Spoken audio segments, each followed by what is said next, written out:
नमस्कार दोस्तों, आज हम आपके लिए लेकर के आए हैं राजा और मकड़ी की कहानी।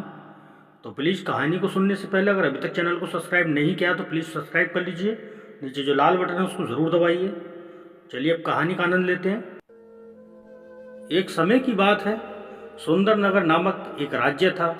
वहाँ वीरकेतु नामक एक राजा राज्य करता था। एक दिन उसने अपने सभी मंत्रियों को बुलाया और कहा कि ऐसी कोई चीज़ का पता लगाएं जो किसी काम का नहीं है, जिसका कोई महत्व नहीं है, जिसका कोई उपयोग नहीं होता है और जो राज्य के विकास में कोई योगदान नहीं करते हैं। अपने राजा की बात सुन राज्य के सभी मंत्री और सेनापति इस काम में जुट गए। वे दिन रात ऐसी किसी चीज़ का पता लगाने लगे जिसका कोई उपयोग नहीं होता है। जब भी कोई एक मंत्री कोई ऐसी चीज़ ढूंढता तो अन्य मंत्री उस चीज़ का महत्व बता देते थे। राजा को भी इस कार्य में बहुत आनंद आ रहा था। राज्य के सभी मंत्री राजा के सामने अपनी जीत चाहते थे। इसी तरह एक महीना बीत गया। फिर अंत में सभी मंत्री एक बात पर सहमत हो गए। उन्हें ऐसी चीज़ मिल गई थी जिसका कोई महत्व नहीं था। सभी मंत्री राजा के पास पहुँचे और बोले, महाराज, ऐसी दो चीज़ें हैं जिनका कोई उपयोग नहीं होता है और ना ही उसका कोई महत्व है।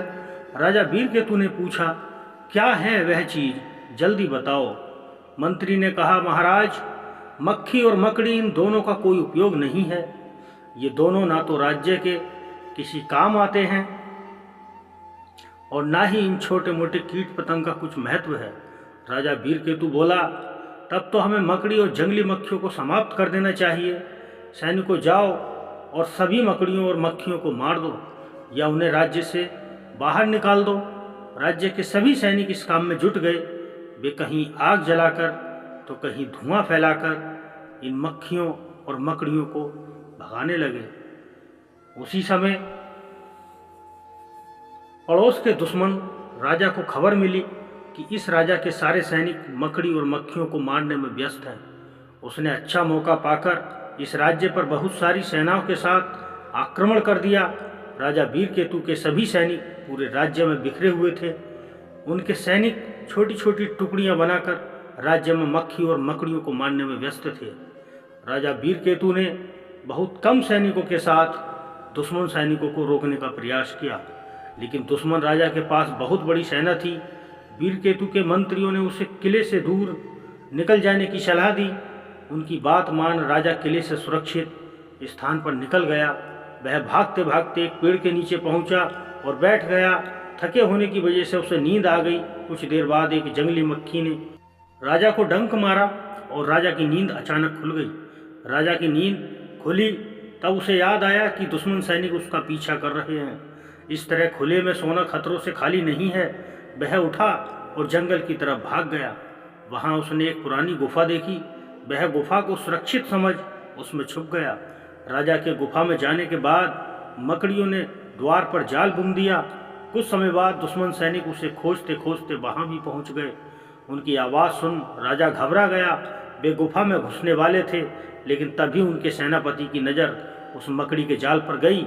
जाल गुफा के द्वार पर बना हुआ था। सेनापति बोला, सैनिकों, वीरकेतु यहाँ नहीं आया होगा, अंदर मत जाओ, क्योंकि अंदर राजा यहाँ गया होता तो गुफा के द्वार पर बना ये मकड़ी का जाल टूट जाता।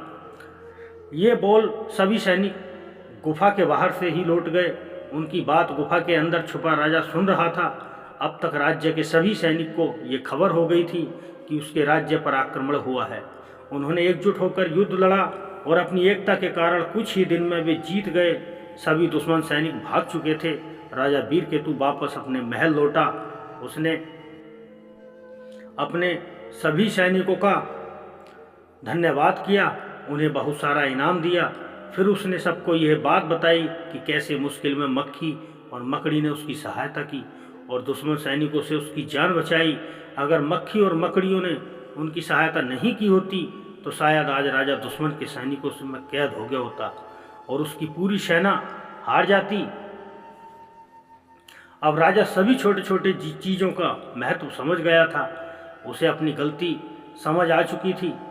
तो दोस्तों, इस कहानी का उद्देश्य लोगों को यह बताना है कि सभी चीज़ों का अपना एक अलग महत्व होता है। चाहे वह चीज़ छोटी हो या बड़ी, इस दुनिया में ऐसा कोई भी चीज़ नहीं जिसका कोई उपयोग या महत्व नहीं होता है। तो प्यारे दोस्तों, ये कहानी आपको कैसी लगी प्लीज़ कमेंट करके बताइएगा, और साथ में बेल आइकन को ज़रूर दबाइएगा, चैनल को सब्सक्राइब करिएगा। इसी के साथ मैं आपसे विदा मांगता हूँ। धन्यवाद।